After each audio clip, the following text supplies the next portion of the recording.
The Cardinal bullpen bailed out Lynn on Thursday as the Redbirds battled back to win the series and the homestand when they sank the Pirates. But 4 out of 7 against this schedule still doesn't feel very satisfying. We'll talk it over coming up on B-Schaeff Daily.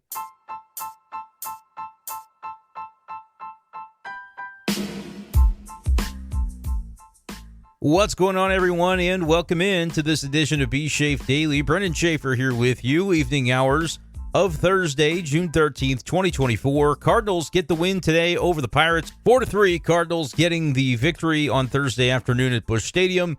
They take the series 2 of 3, and it propels them to a 4-3 record over the homestand. As the Cardinals now look ahead to a weekend at Wrigley Field with the Chicago Cubs.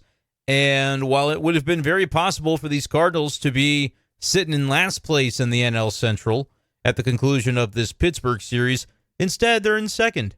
Feel a lot better about that, but it's a tight race. Second place, third place, fourth, and fifth in the Central, all bunched up within a game and a half of one another. As of this recording, the Cubs end up losing to the Rays on Thursday night, so that helps the Cardinals a little bit. Chicago slides down to fourth in the division by the virtue of the Cubs' 3-2 loss to Tampa.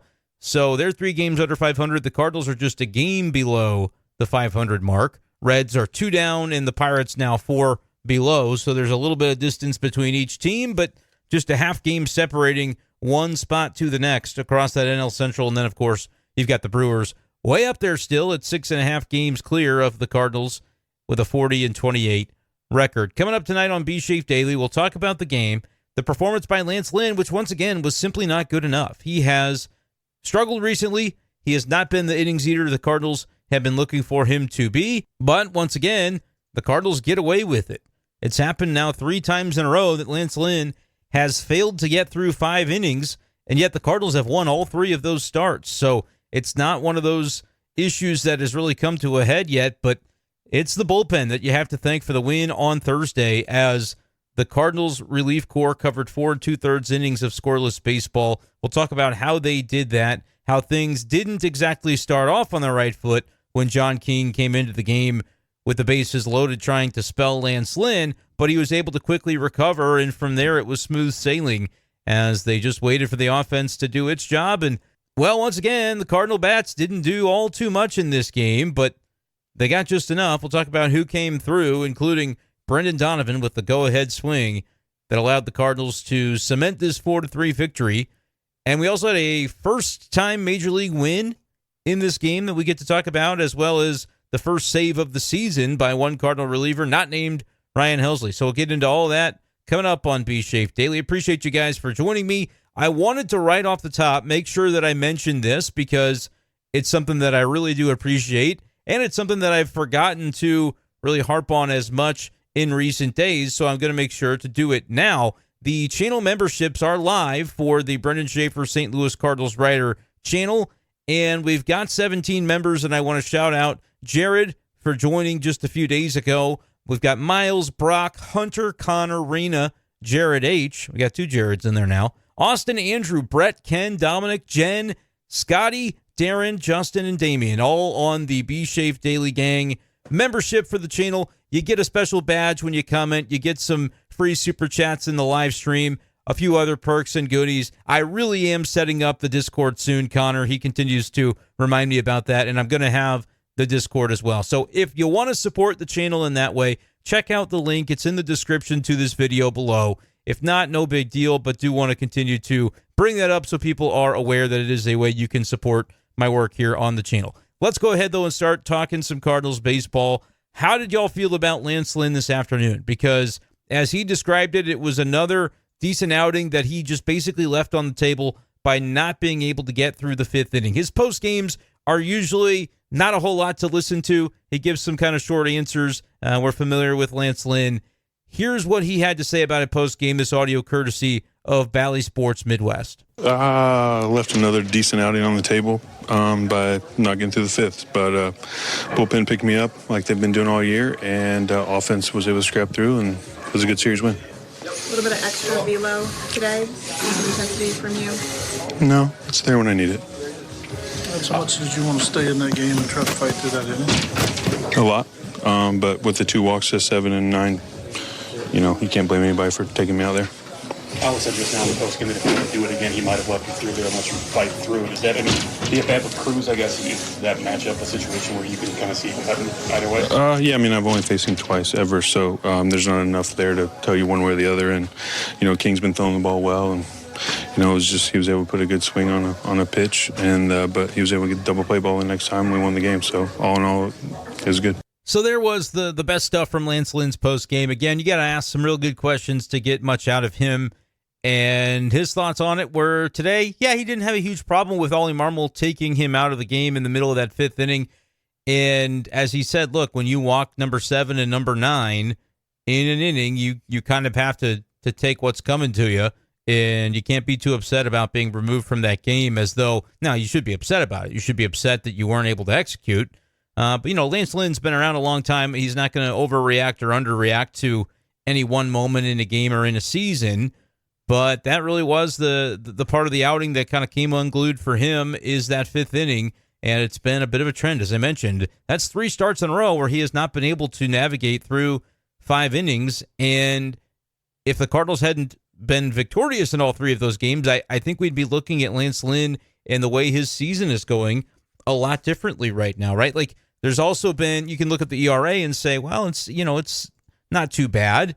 He's still in the mid 3s or so, but you look at some of the games that he's had and remember back, he had the game against Philly where he gave up 4 runs. None of them were earned, but did give up 4 runs, and errors are always going to play a part in that. But he's had a number of unearned runs to this point in the season too, where it's been a little bit leaner recently when it comes to feeling really strong about Lance Lynn's numbers. Like, honestly, right now, if you look at the numbers and you go on feel of the way it's been going, he's your number 4 in the rotation. And that's something that I'm not wrong on it yet, because there's still a lot of time for Lance Lynn to turn it around. ERA is 3.75. Sorry, I was looking at the number from before the game and thinking that he was in the mid 3s, but 3.75 ERA is still passable, but the path to getting there has been kind of ugly to watch, and it's just his inability sometimes to throw those effective strikes.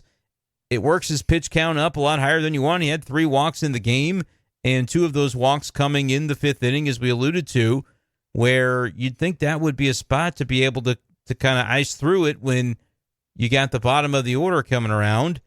And that's where he started, but walked Sawinski and then walked Michael Taylor, squeezing a single by Yasmani Grandal in between. So that loaded the bases up with nobody out. He got Brian Hayes to strike out, so he thought maybe there's going to be a way to get him through this.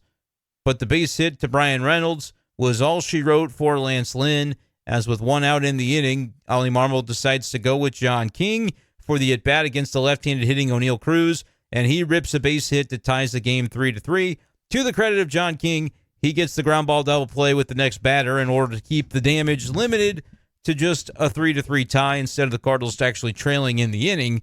But I don't disagree at all with Ollie Marmol taking out Lance Lynn, and obviously with the double play happening later in the inning, it's hard to feel too bad about it. Look, when you load the bases with nobody out and then you give up a hit with 1 out, I'm kind of expecting multiple runs to score as it is. It'd be nice to get that double play ball. But John King giving up a base hit to O'Neal Cruz when there was just nowhere to put him is not something I'm going to put on John King. That's just a lack of execution there by Lance Lynn. And I do believe he'll lock it in at some point, but we just have to kind of acknowledge it for what it's been over these recent outings, where he kind of had a couple of good starts there in late May. 6 innings, 1 run, it wasn't earned, and then he went 6 innings, 3 runs, only 1 of them earned, and even in that second one had 3 walks, gave up a home run, but like he was at least getting a little deeper into games, being more efficient, and we just have not really seen that version of him the past 3 games. 82 pitches, as he really was lumbering through the 5th inning there. I believe he threw over 20 pitches in that 5th inning, so coming into the 5th, he was efficient enough to where you figure he would have been able to get through 6, maybe even 7, but dealing with the bottom of the order, that's just a bad recipe. If you're going to walk 2 of the bottom 3 guys in the order, that means now the other team's best hitters are coming up with no outs and an opportunity to really do some damage against you. So that was a bad spot to lose command, but it's kind of been the story of Lance Lynn's season to this point. Like I said, I'd classify him right now as the Cardinals' number 4, certainly with room to grow, because with a 3.75 ERA, you start 5 days from now and throw 7 shutout innings, and suddenly we're looking at Lance Lynn going, wow, look at the 3.3 ERA, and he's eating innings for you now, and everybody feels a lot better about it. But if that game goes the other direction and he goes another 4 1/3, gives up 4 runs, ERA balloons to over 4, and maybe the Cardinals lose that game, then suddenly everybody's looking up going, man, Lance Lynn has really not been able to put it together recently. So it's going to be important to see what he does his next time out to try and right the ship there. But it has been a bit of a trend at this point as Lynn moving in the wrong direction. But again, it doesn't really matter. Like, I feel like it's perfect that Lance Lynn has been the beneficiary of this, where at times it seems like Miles Michaelis can throw 7 shutout innings, as he did on Tuesday, and have nothing go his way. Cardinals lose the game, doesn't get any run support, those sorts of things. Whereas Lance Lynn's like, I don't know, I'll throw 4 innings, and I don't know, the bullpen was amazing, so it's fine. Like, that just sort of seems to be the vibe, and so it's kind of easy to brush some of these off, and I think that the Cardinals are going to need Lance Lynn. They're going to need better from him. He knows it, but they won the game. How really upset could you be? And I think you kind of heard that a little bit in his voice afterwards. Jeff mentioning to him, Jeff Jones, with the question about, all he said, maybe if he had to do it over again, he would have left you in there. I don't think so. I think John King, he gave up a hit to O'Neal Cruz. I mean, Lance Lynn, if he puts one in the wrong spot to Cruz in that righty-lefty matchup, you might be giving up a lot more than just a base hit. So I think, obviously, it's hindsight now that we're talking about it, but I didn't have any problem with taking Lynn out. We've seen it now 3 outings in a row where Ollie has had to take him out before the 5th inning had concluded, and each and every time the Cardinals ultimately won those games. So this was definitely a bailout of Lance Lynn by the bullpen, and you feel really good about the way this Cardinal bullpen is performing right now. I know Kittredge gave up a home run yesterday in Game 2 of this series in relief of Sonny Gray, but he got the save tonight, right? Or this afternoon, rather. The first save of Andrew Kittredge's season after Ryan Helsley had been used a couple games in a row. Of course, the 9th inning in the game on Tuesday where the Cardinals lost in the Michaelis start to Paul Skeens and the Pirates. That didn't go well to bring in Ryan Helsley in a tie game. But then he got to pitch the next night, get his save, so he feels a little bit better about his previous outing. And then tonight, that was the opportunity for Andrew Kittredge, who was probably feeling a little bit antsy to get back out there after giving up the home run in the 8th inning of Game 2. He got the save tonight, did give up a base hit, but zeros across the rest of his outing and a scoreless 9th inning. Ryan Fernandez has continued to be lethal. Like, it's not just 1 or 2 guys doing it right now out of the Cardinal bullpen. If anything, you're seeing Kittredge kind of take a little bit of a step back, Helsley take a little bit of a step back.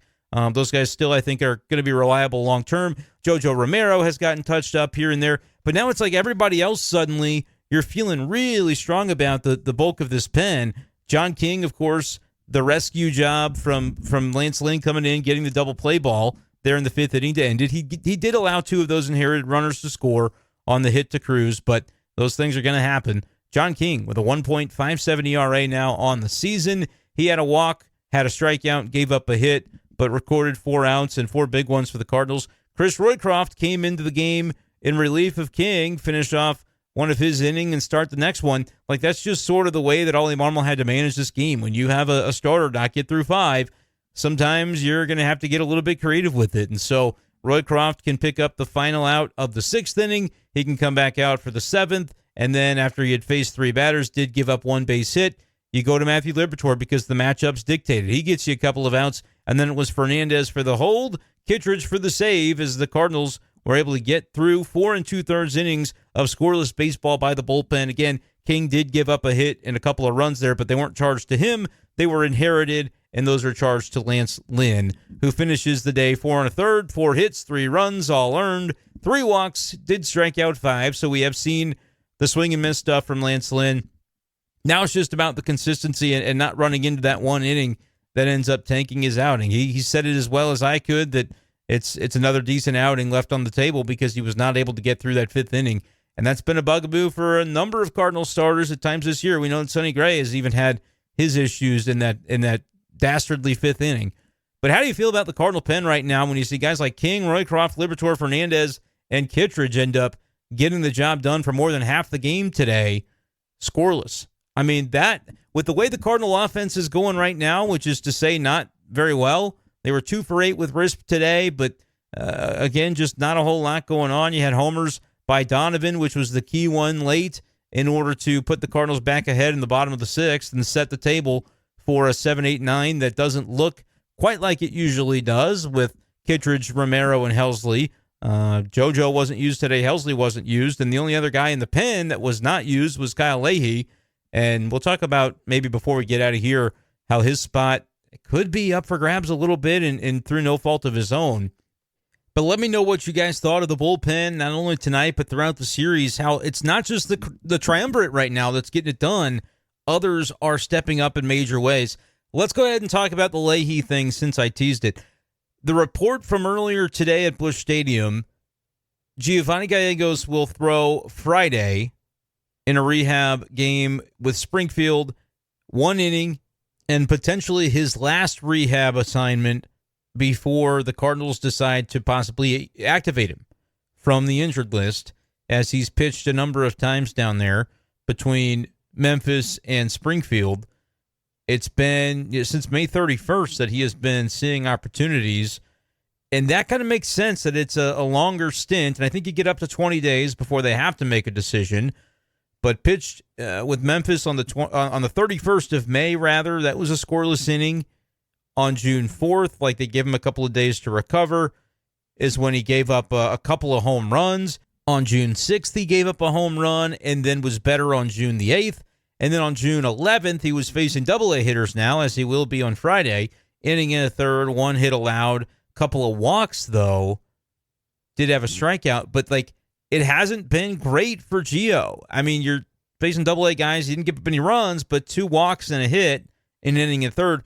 What does the outing on Friday end up looking like? If it ends up being, a couple of hits and scoreless or whatever, maybe even gives up a run, I could see the Cardinals activating him, and Leahy is the only guy right now that I feel like is vulnerable in terms of being replaced barring an injury. And that's not even really fair to Kyle Leahy. He's got a 4.82 ERA, which is a little elevated, but he's done a nice job in the role that he's been asked to fill. I don't know, as far as his utility and his upside, if you could say it's better than Giovanny Gallegos. I would say that Gio, if they get him right, I think is going to provide more upside than Leahy at this point. And so Leahy may have to ride the shuttle a little bit, the Memphis shuttle, right? But the other side of that is, how injured was Gallegos really when they put him on the injured list? And was that more just all right, let's get him some rest and recuperation because we don't want to DFA him? So this is the route, and that's why he's getting such a lengthy recovery on this rehab, because it's about pitching, and it's about working through some of the issues more so than, again, I'm not saying he wasn't injured. You can always find something that somebody's fatigued with or dealing with. Shoulder impingement was the injury designation. But it'll be curious to see, what does it look like on Friday for Gio, and if it's not good, do you keep him down there a little bit longer? Because right now, I don't think there's an obvious guy for him to swap spots with. Leahy's probably the answer. If the Cardinals send Chris Roycroft down right now, they're not serious about winning. They're just not. If you're going to cater to, and look, that day's coming where they're going to have to make some decisions about some of these other guys. Steven Matz will throw 50 pitches on Sunday. I'm reading all this from Katie Woo's Twitter earlier today. Riley O'Brien's going to throw a rehab assignment start or appearance. I never know what to call it. A rehab game. He's going to throw on Saturday an inning, and Nick Robertson progressing to live BP on Friday. So you got a number of arms that are looking to get their way back to the Cardinals sooner rather than later. Now, all of them may not pan out. Remember, it was Keenan Middleton this time a couple of weeks ago that was eager to go out to Springfield and have a rehab, and his season is now over with the flexor tendon repair surgery. So it's not to say that these guys will all come through it clean, but if a number of them do, it's going to be very interesting to see what the Cardinals do about all of these spots that are going to have to be considered. You can't send Roycroft down right now. If he gets blown up at some point, all right, that changes things. But for right now, you got to let the guy pitch. And he saved your bacon today, as did the rest of the bullpen, after Lance Lynn didn't perform up to expectations. By the way, Roycroft got his first career win out of this one, so he got to spin around in the laundry cart.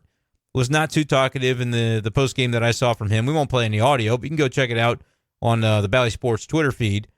He did brighten up a little bit, though, when talking about the laundry cart ride and the various liquids that his teammates sprayed on him. They were cold, is what his evaluation of that was. But look, I don't think you want to necessarily mess with the mix right now. And bullpens are so fickle that think about a couple of weeks ago, maybe even less than that, we were talking about how the Cardinals need to go out and add a right-handed reliever, and they need to maybe do it right now. Well, that was maybe a bit reactionary, or we've just since seen guys that we didn't know had some juice, like Chris Roycroft, come through and spitting high 90s fastballs at times, and we go, hey, maybe this guy does have some juice.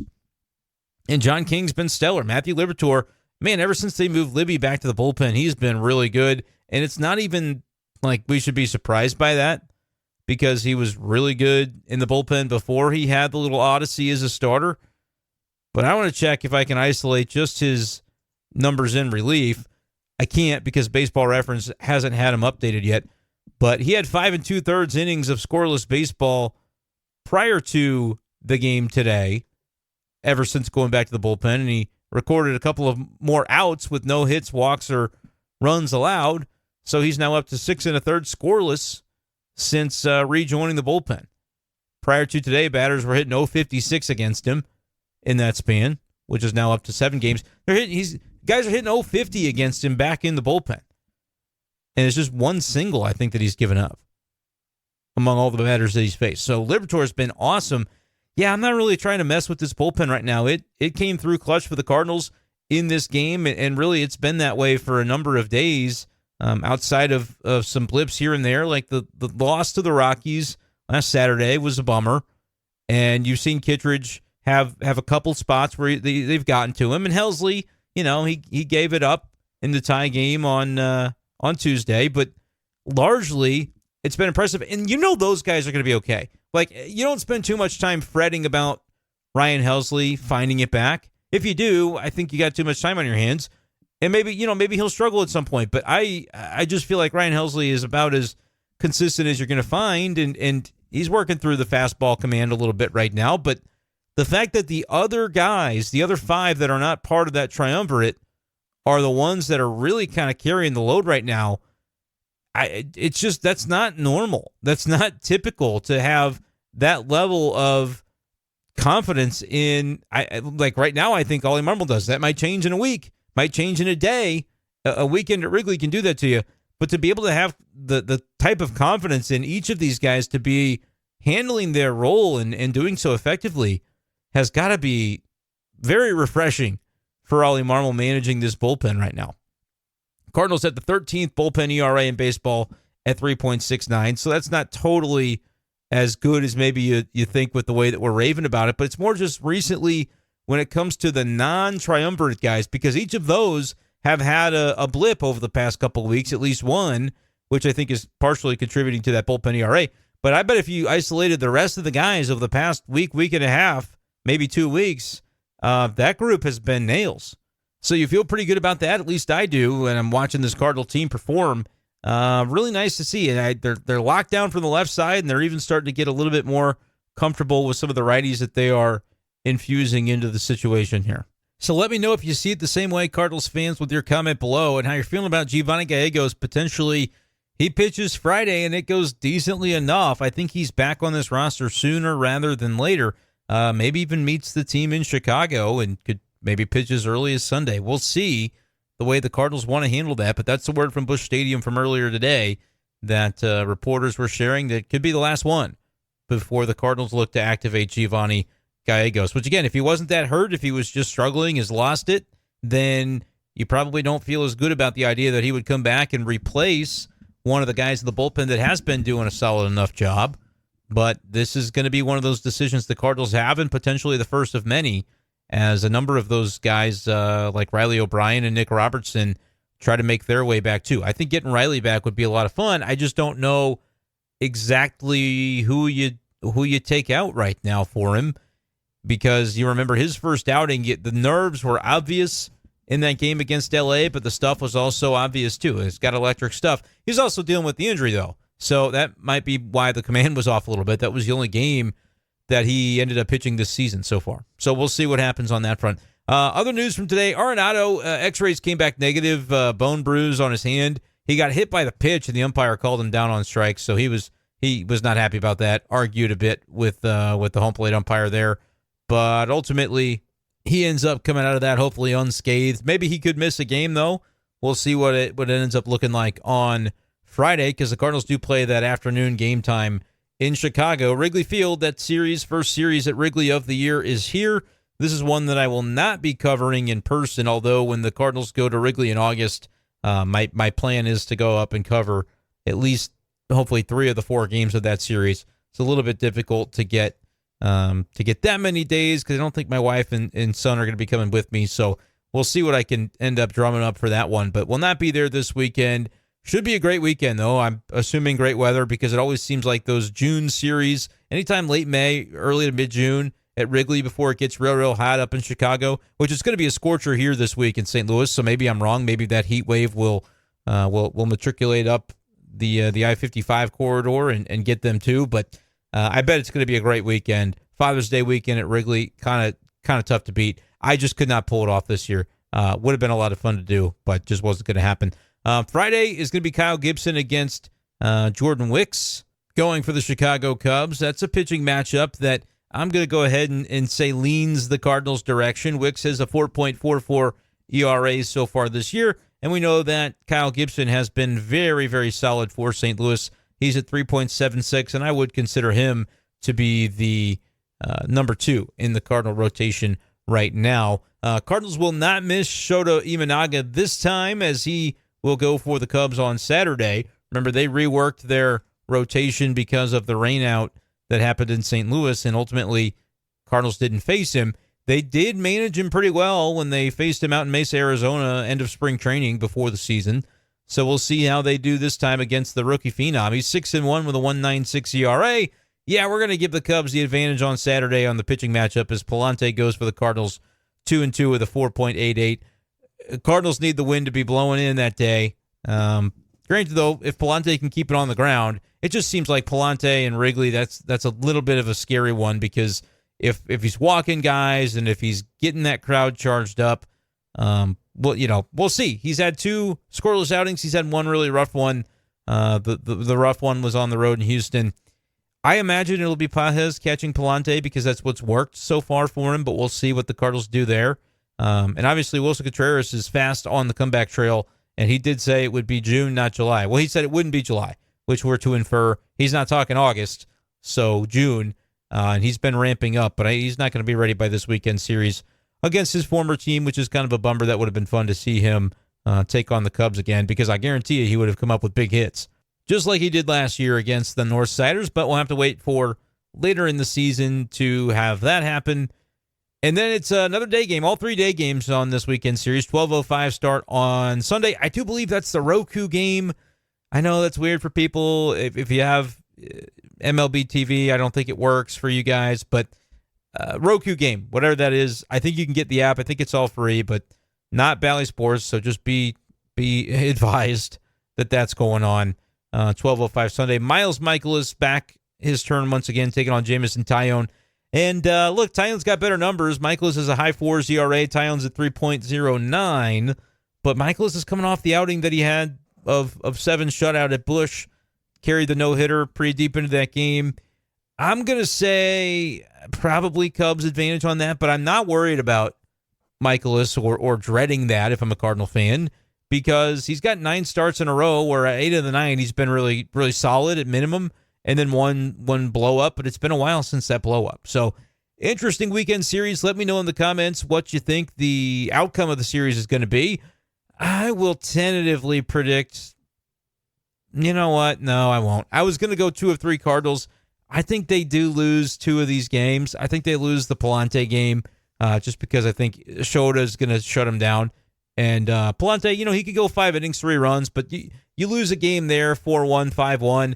That feels like a game where Palante, he does okay, 5 innings, 3 runs, something like that. Maybe Ollie has to be aggressive, take him out of the 5th inning. But it's a performance that keeps you in it. But when the Cardinal offense doesn't stand up, that's gonna show itself. And then I think a couple of guys from the bullpen are going to give up random stray solo homers that make it like 4-1, 5-1 in the game on Saturday.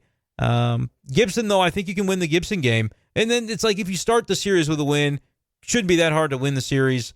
But I'll say 1 out of 3. Not the end of the world, but right now it feels like this Cardinal team is mired in that kind of mediocrity, that line just below 500. And if they win the series, then they'll be at 500 to end the weekend. And I just don't know if they're ready for that. So we'll see. Let me know your predictions, though. You got to get them in because the day game on Friday, it's going to come up quick. But that's going to do it for this edition of the show. Appreciate you guys, as always, for joining me, for listening, for liking, for commenting, for subscribing, and for checking out the channel membership if you're so inclined. That's going to do it for this edition. We'll talk to you next time on B-Schaeff Daily. Peace.